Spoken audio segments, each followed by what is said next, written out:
ग्रामीण भागात वीज कोसळण्याच्या घटना दिवसेंदिवस वाढताना दिसत आहेत आणि धामणगाव रेल्वे तालुक्यातील हिरपूर गावात अशीच एक धक्कादायक घटना घडली आहे।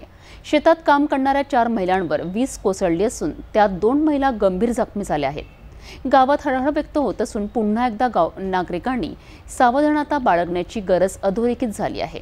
धामणगाव रेल्वे तालुक्यातील हिरपूर गावातील चौरे यांच्या शेतात दुपारी अचानक विजेचा कडकडाट झाला आणि वीज थेट शेतात कोसळली। त्यावेळी शेतात काम करणाऱ्या 4 महिला विजेच्या झटक्याने जखमी झाल्यात।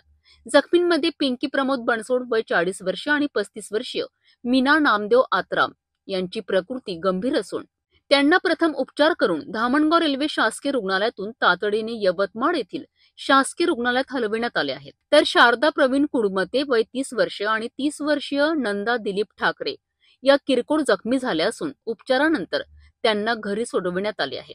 जखमींच्यांवर यवतमाळ येथे उपचार सुरू आहेत। या घटनेमुळे परिसरात भीतीचे व हळहळीचे वातावरण आहे।